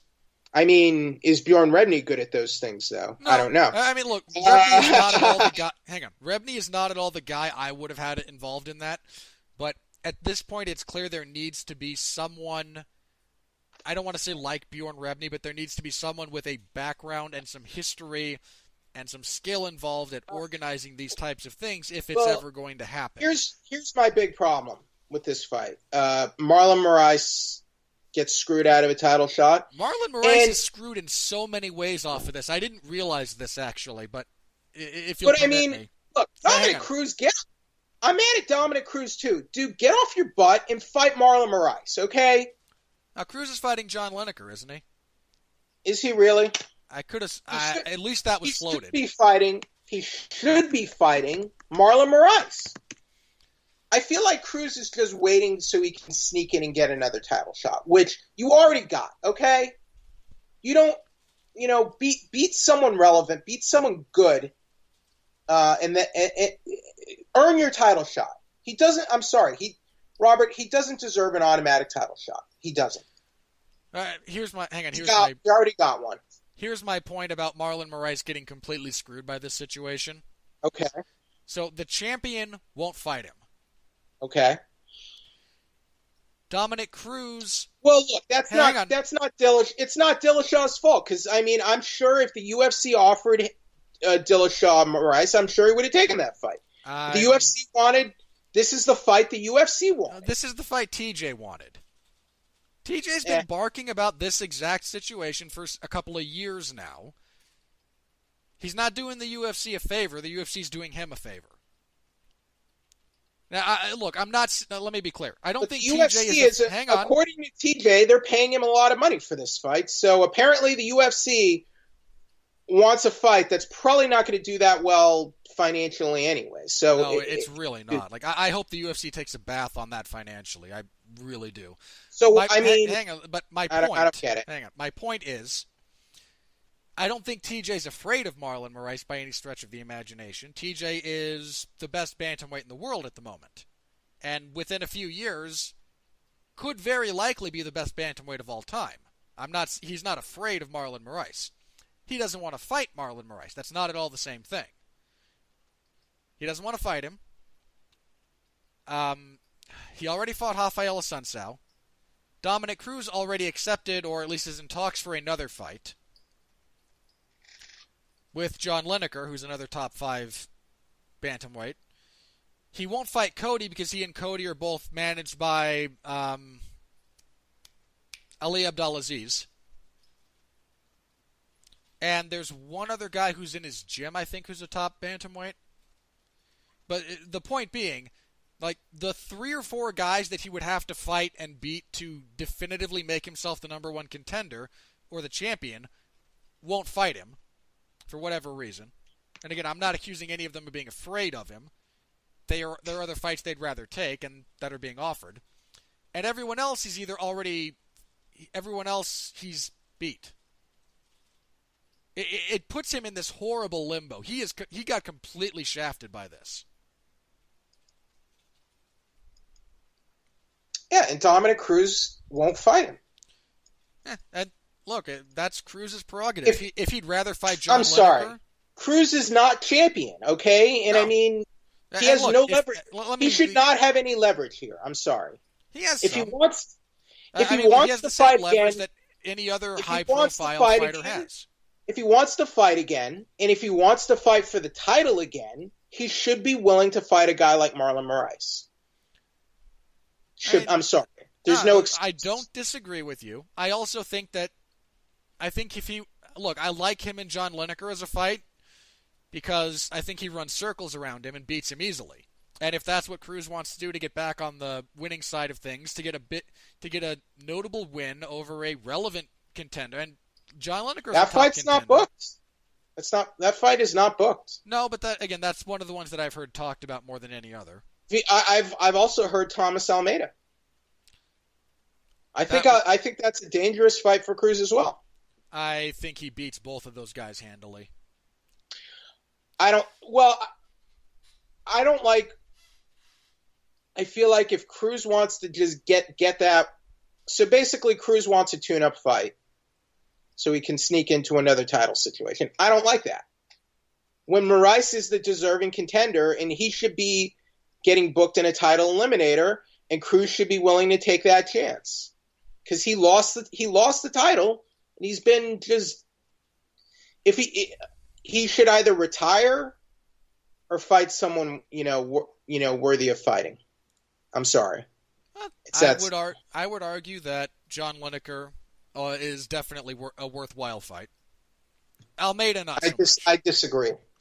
I mean, John Lineker. Lineker. If we're talking about stylistically, Lineker has embarrassed himself so much in his UFC career. It's hard. Again, look, if we're talking about stylistically, sure, it's borderline. It's hard for me to take Lineker seriously. Lineker's a serious bantamweight. He has beaten some really good guys, and he's knocked a few others. He's also missed weight how many times? Like 6 times? He's only missed once at bantamweight. All of his other misses were flyweight. Right, but that's still like 20 times he's missed weight. Hang on. I think that's a lot. That's a 5. lot, Robert. It is. That's a lot. No, don't get me wrong. He's Fat John Lineker for a reason. Just like Fat Charles Oliveira and Fat Johnny Hendricks. Like I call them that for a reason.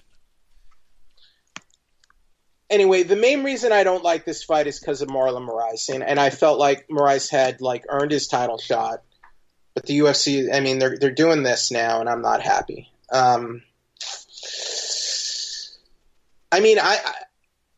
you believe that Cejudo was scared of taking the fight at bantamweight? Because that's what Dillashaw was trying to sell. I don't know if that. Do you think there's any crap about that? Dillashaw wants to be a 2-weight world champion. That part of this is more his ego than anything else. Okay, but do you think he's lying when he says that they offered Cejudo the fight at bantamweight first. I don't know. I mean, Cejudo said he was perfectly amenable to either one. All right. So you're saying it was always about Cejudo wanting to move down to get 2 belts. Dillashaw. I think that's a primary motivating factor for him. Well, it was motivating for Cejudo when he challenged. Oh, it was absolutely Dillashaw, a motivation. That was absolutely the motivation for Cejudo as well. I think the UFC decided to go this way because they're getting rid of flyweight. I think if you're going to get rid of flyweight, just get rid of it and give Cejudo a title shot. I mean, it's a mess. It's a mess. It's not a good situation all the way around. It really isn't. I mean, honestly, I can see the logic in getting rid of and folding the division because we don't have Demetrius Johnson anymore. I mean, 2 of the 3 best flyweights in the world aren't with the UFC. And that's the not other something issue, they have to deal with in any other division. And the other issue is that the flyweight division apparently never made money. I don't know if that. It's probably true. I mean, look, we can if you want to have a reasonable discussion about whether or not that's because there's simply no market for it or that's because the UFC mishandled it. I think both are true.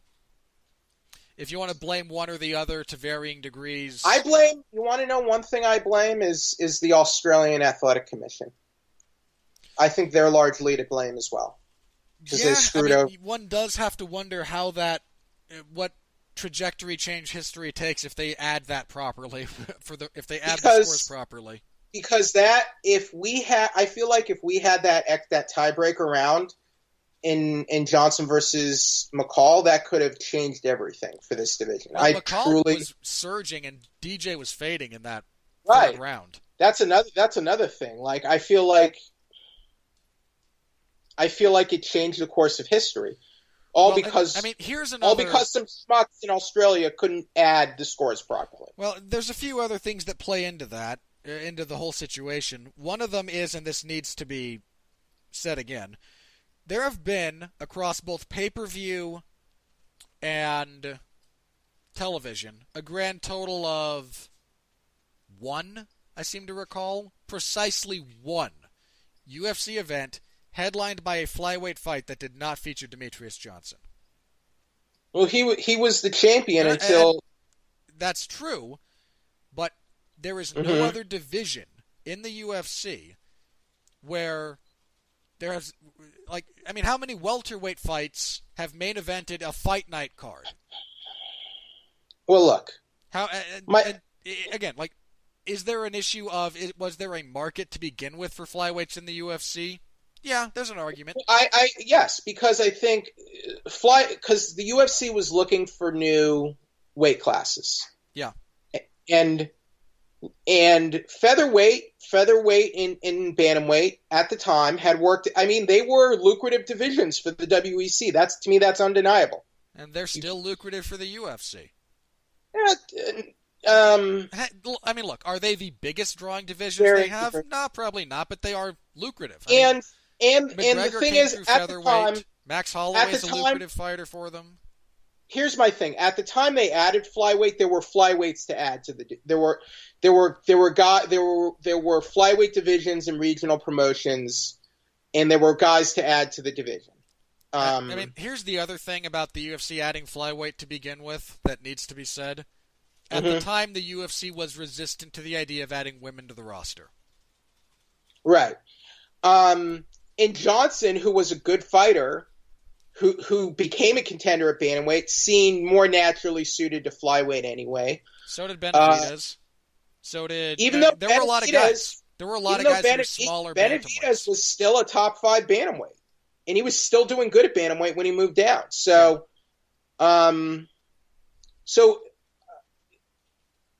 it was a long-term experiment, and I'm fine with the idea of folding it now that since we no longer have Johnson. So I'm not gonna. I mean, you might as my feeling at this point. Well, I'm sad that it never caught on. I feel like you might as well. I mean, again, there's a debate to be had about which played more of a factor, the UFC's mismanagement or the just general lack of enthusiasm for smaller fighters that we have here in the United States. I think both played a role. He just never. I don't know why. I feel like I don't know. For whatever reasons, the fans largely just didn't take to Johnson, and I don't get what it is. The sad thing is, they not only did they not take to Johnson, which is understandable. Like there's no onus on anyone to be a fan of any individual fighter. If you're not compelled by the guy, then you're not. It's not that. But they didn't it's not gravitate just because to they're anyone. Small fighters do become popular sometimes. I mean, look at Floyd Mayweather. Yeah. Can you name me He's another not one? A couple weight classes up, but Conor McGregor started as a featherweight. Yeah, but that's about where bantamweight exists in a precarious position where you mix technique and ability with guys being just big enough for a lot of the casual audience to go along with it. I feel like Miguel Torres could have become a big star if his decline came a little later, or whatever, or however you want to chalk it up with Miguel Torres. Yeah, maybe. But man. But I mean, again, for whatever reason, that's the direction we're going. The UFC seems to be made going me with sad this. because there were good flyweight fights, man. There still are good flyweight fights. I mean, again, Pantoja versus Sasaki from last night was a pretty good fight. Tim Elliott was generally reliable to always have good. I mean, Benavidez until recently was always an exciting fighter, so it makes me sad. Yeah, I mean, I think the loss of flyweight diminishes the overall UFC product from a objective standpoint. I don't think it will hurt them from a market perspective. Here's one thing that gets overlooked. I think there were times when the flyweights did good numbers on Fox. Yeah, again, but I feel those were fights that they put promoting muscle into. That's another thing. A few of them, yeah. I mean, again, there were a lot of fights on Demetrius's resume where someone went from fighting on Fight Pass or first couple of fights on FS1 under a pay-per-view to fighting in the main event. They didn't build and maintain the division the same way they have other divisions, and the division as a whole suffered for it. Now, again, is that the only factor in the division floundering and, again, potentially and most likely going away? No, I don't think it's the only one. But I think to ignore that reality is foolish. Johnson versus Dodson, the first fight in 2013, did 3.77 million viewers. Yeah, good fight. Those are good numbers. Yeah. They'd be happy to get those for the last UFC on Fox card, that they're probably not going to get them. And I think they peaked even higher for the main event, as I recall. They usually do. That wouldn't surprise me. I feel like a significant amount of people tuned in to watch Johnson versus Dodson, and that was a good fight. That was a very good fight. So, and then Johnson had the performances with let's see. After that one,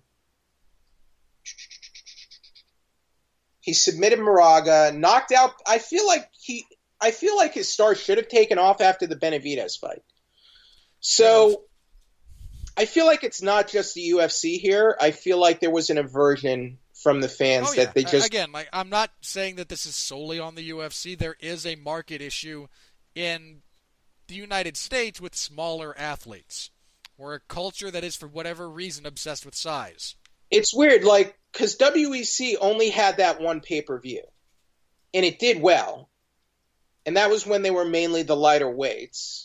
So you also had the combination of Jose Aldo being a monster and Faber being a bit of an underground, emerging into mainstream personality. But that's why I think a lot of people overlook that Australia gaff.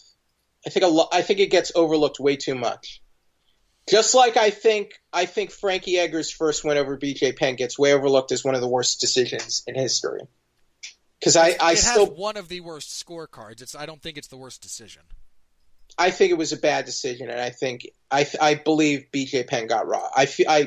There's an argument for Penn. I scored it for Edgar. I think I always have scored it for Edgar. I firmly believe in that fight. Penn won that fight and got robbed.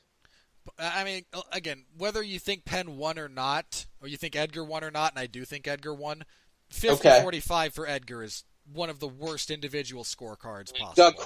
Doug Crosby, who I think is still allowed to judge fights. So. Oh yeah, I mean, again, that was one of the worst. Like, I don't think that's a defensible score for that fight. Edgar winning, I think 3-2, is very defensible, and again, as I believe what I think happened. I haven't seen the fight in a while. So let's see. What else has happened recently?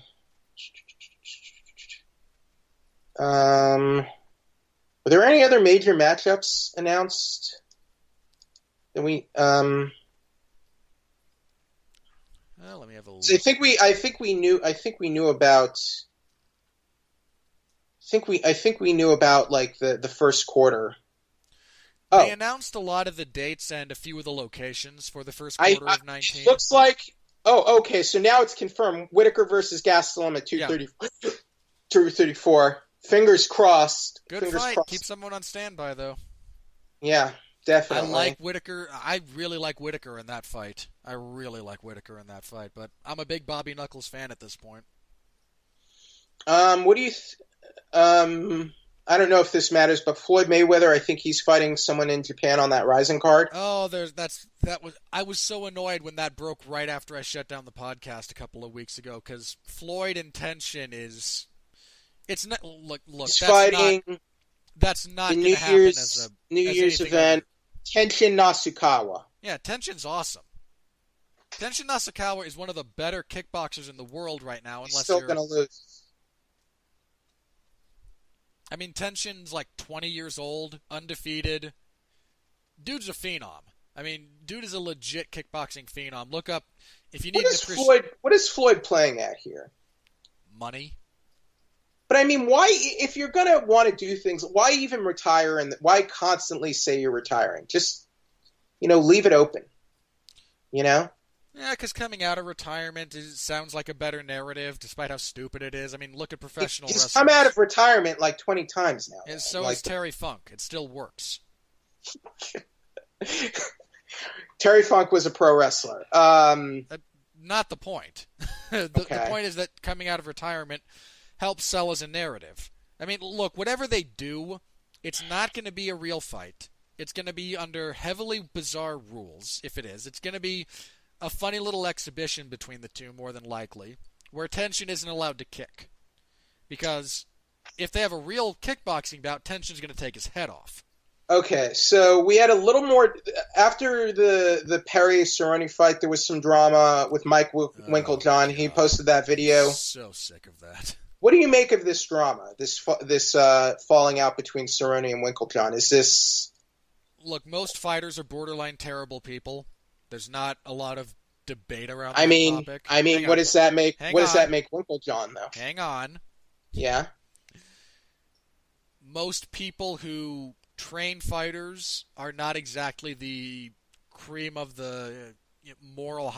They're not exactly the most morally upstanding people. And this is not to cast horrible dispersions on all of them. Most of them are not criminals. They are not flaming jackasses, but they're not, do you really want to be around this type of person kind of thing?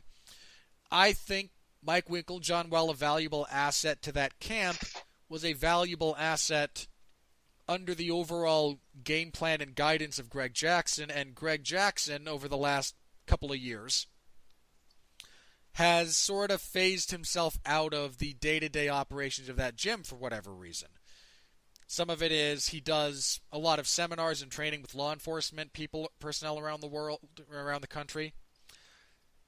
I've heard speculated, and I want to preface that he just kind of got tired of dealing with fighter BS, which wouldn't shock me at all. And the overall gym has just kind of gone downhill. I think a lot of what contributed to Cowboys' success was some of the game planning of Greg Jackson, because Greg has a great mind for MMA. And I think that so does Winklejohn. He's not. I mean, he's not a potato by any stretch of the imagination. But I don't think Winklejohn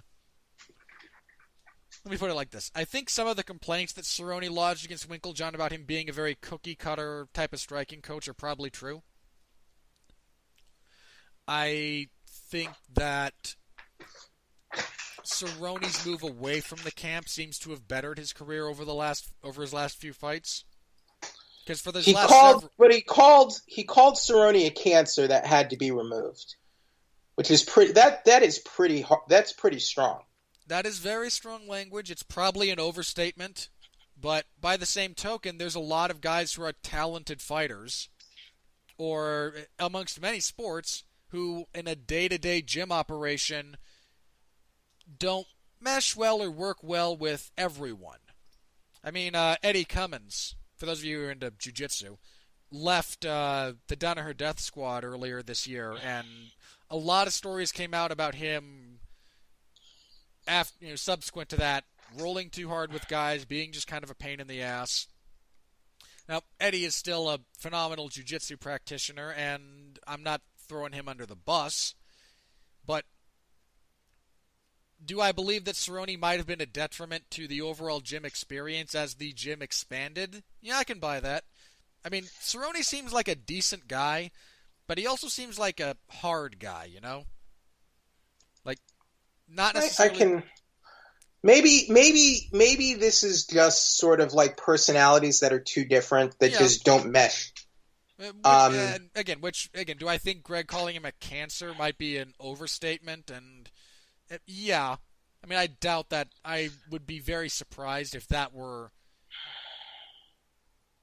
completely accurate, but I would not be shocked at all if it's classic. But here's my thing: personality and what here's the my Winklejohn and what the Jackson Wink gym is doing and the direction it's moving recently.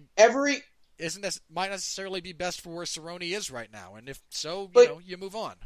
But one thing I have to say though, like my thing about coaches and trainers, whenever like a fighter gets into trouble or they fail a drug test, why aren't people looking at these guys?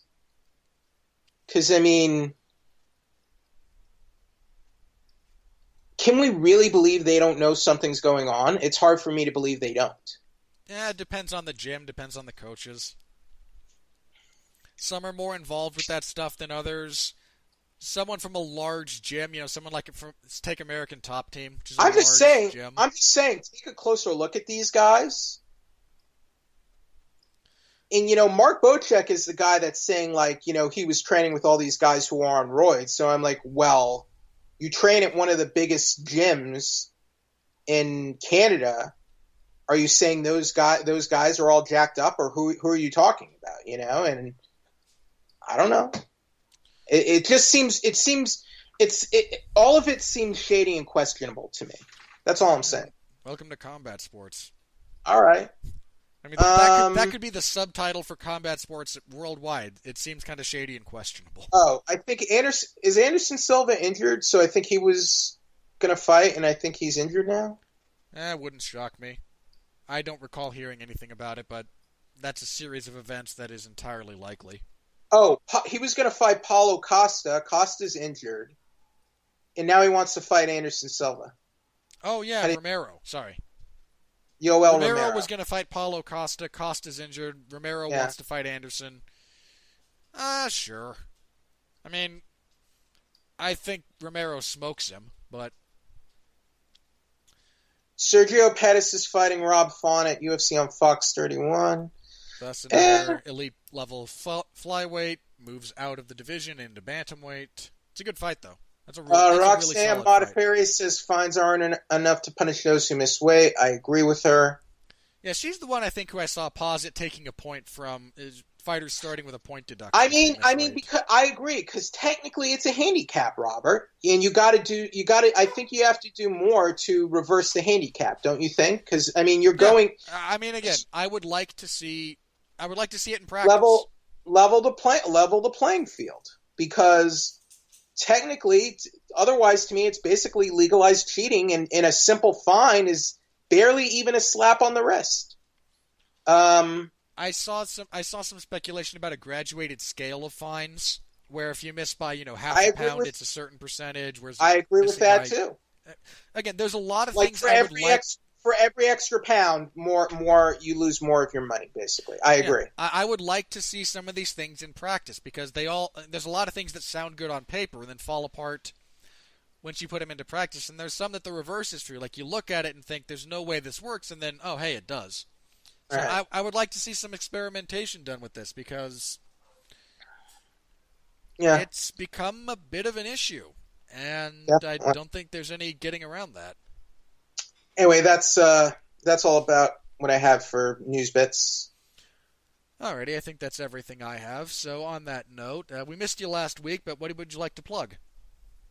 Check out my reviews for Overlord, and I will be reviewing Wreck-It Ralph later this week. Happy holidays to everyone. Be safe and enjoy yourselves with your friends and loved ones this week. Happy holidays to you, Robert. Thank you for having me back. Also, check out my Blu-ray review of Incredibles 2 as well. So, not as good as the first one, but still an enjoyable film overall. All right. Hopefully, we won't have to wait another 14 years for the next one. I mean, most of the cast would be dead by that point. I mean, odds would be against them. I mean, if nothing else, we'd lose Craig T. Nelson between now and then. Well, he seems to be a pretty sturdy guy, so hopefully he'll still be around. But I mean, bear in mind, I hope he's still around, but he's 70. He's 70. He's 70. Yeah, I mean, he's 74. So I mean, another 14 years. I would hope sooner rather than later. What was? Oh yeah, and rest in peace. I just want to say rest in peace, Stan Lee. So I don't want to say anything. I don't want to bring up the negative stuff that got brought up over the last couple of days, but I mean, the man, no matter what, the man has given us. He's contributed a lot, and he's given us a lot, and he's given back. I think more than enough to the fandom in decades. I think, I just want to truly recognize and thank him for everything he's done and given us. He's lived. And you know what? I'm thankful we had him as long as we did, because he lived a pretty amazing life when you look at it. Yeah, that was a rough week. We lost Stan Lee and William Goldman. Yeah, great. Yeah, amazing, right? Yeah. For those unaware, William Goldman, one of the more sought-after screenwriters and screen doctors for several decades in Hollywood. Most famously wrote Butch Cassidy and the Sundance Kid, adapted his own novel The Princess Bride into the movie, which is one of my all-time favorites. All-time classic. Adapted Stephen King's Misery, and I really can't express how much of a brilliant adaptation that is, because that novel is just two people, and it was regarded as unfilmable, and his screenplay did a lot to bring that into reality. Arguably one of the most... All the President's Men. One of the most influential writers in the business in history, I would argue. Yeah. And, I mean, again, also a screen doctor. There's been a lot of speculation that he was involved in the writing of Good Will Hunting and just didn't take any credit for it. He had his fingerprints on a lot of scripts for a lot of years that just needed polish that he gave them. Alvin Sargent, I think apparently is the guy who basically fixed Spider-Man. The first Sam Raimi Spider-Man movie was not credited at all for that film. Yeah, it happens. It does. And he's one of those guys who did a lot of doctoring to help out screenplays that just needed to be fixed. And, again, wrote some of the best. So, again, we lost a couple of... We could use more. I think we could use more script doctors. I think J.K. Rowling could have used a script doctor for that god-awful Crimes of Grindelwald. She could have used some William Goldman. Or at the very least, she could have used some William Goldman notes. Because, look, J.K. Rowling, no disrespect, you're a great writer. I mean, look, you've clearly done something special. You just don't know how to write a movie script worth a damn. And you don't. I'm sorry. She doesn't. Yeah, I'll be reviewing that on Tuesday. I haven't seen it yet. I've seen it. It's horrible. It's horrendous. I've heard some disparate opinions. I respect your perspective on movies. It's boring. It's long, dull. It's unwieldy. Nothing happens in the movie. Like nothing like it's so anticlimactic. It's like the first half of a movie stretched out almost 2.5 hours, basically. It's so weird. You and Mark Radledge seem to be in general agreement on that. I haven't talked extensively with Mark yet, but that seems and I don't agree with Mark on everything. I don't agree with Mark on everything. And sometimes I can appreciate a longer movie. Sometimes this was not one of those times. I have a friend that really enjoyed it, whose perspective I also deeply respect, even when I disagree with it. So I haven't seen it yet. I will see it on Tuesday. I've also come to the realization I can't stand Eddie Redmayne, and I can't stand Newt Scamander. All right, but that's all I have for this weekend. Thank you, Robert. I'll talk to you soon. Thank you, everyone. Happy holidays. I hope to see you next week, Jeff. All right, as for myself, again, just got mentioned this Tuesday, I will be reviewing not UFC. I will be reviewing Fantastic Beasts: The Crimes of Grindelwald. It's been a bit divisive. The critical consensus is not all that great. I haven't seen it, so I'm reserving a lot of judgment until I actually do, which is just how I try to do this. So, should be that'll be interesting when Mark and I get to that on Tuesday on Damn You Hollywood. This coming Saturday, again, early in the morning, I will have coverage of UFC Fight Night 141 in the MMA zone of 411mania.com, so stop by, say hello. Always appreciated. Thanks to everyone who read my live coverage of last night's event. That would be this Saturday. I can't say last night. If you're listening to this on a Wednesday, that doesn't really make sense. Thanks to everyone who read the report after the fact. Again, lower traffic card. Don't expect, a lot, the world of, people clicking and commenting and whatnot, but to those of you that do, thank you very much. It is deeply appreciated. And again, next week we'll be back here. We'll review Fight Night 141, and we will preview, God help us all, The Ultimate Fighter 28. Will we preview both of those? Hang on, that's the 30th. Yep, we'll have a double preview show next week. Okay, good to know. We will preview on November 30th. That will be Friday. Will be the finale of The Ultimate Fighter Season 28. Why won't this thing just go away? The Ultimate Fighter 28 is like Death Wish 9. Boy, I wish I were dead. Poor Larry Zonk has been covering the show because I can't do it. It's on a Tuesday night too. There's Tuesday, I think, and that just doesn't work for me. Or is it Wednesday? Well, look, the point being, there's only so much I can take. There's only so much that they're willing to pay me for. It's a joke, guys. That's not a terribly good card. That is really not a very good card. Holy crap. Ugh. We'll preview it, and we'll talk about it, and wish that the Ultimate Fighter would just go away. We will also preview, for December 2nd, Fight Night 142, when the UFC returns to Adelaide, Australia. The main event for that is Junior Dos Santos and Tai Tuivasa. That's a relevant fight, because JDS is coming off of a win. Yeah, he beat Blagoy Ivanov. But he's been trading wins and losses for the last 6 years. And Tuivasa's kind of the flavor of the month. He's up and coming. That's a big fight for Tuivasa. So that's a pretty good fight. You've also got Mark Hunt versus Justin Willis. This is one of Mark Hunt's last fights. And that can be a tough one. Justin Willis has a very fast lead hand. He's got power. Tyson Pedro fights Shogun, because we just haven't had enough sadness related to Shogun Rua. I mean, if you put up all the guys who you normally think fight on these Australian-style cards, they'd all be here. So we'll preview the whole thing. So we'll have a double preview next week. That'll be fun. All right. Until then, thank you all very much for listening. Thank you for your support, however you happen to give it. Much appreciated. If you have friends who are into the sport, please point them in my direction. I'm trying to grow this thing, people. I'd like for it to one day be at least moderately successful financially and not a massive drain on everyone involved. Plus, if I can pull back the curtain a little bit, Mark's been giving me a bit of grief, good-natured grief, about some of the other shows that occasionally do comparable or better numbers. And if I have to hear one more time about this episode of the Metal Hammer of Doom that was comparable with one of my shows, I don't know if I can take it. I might just lose my mind.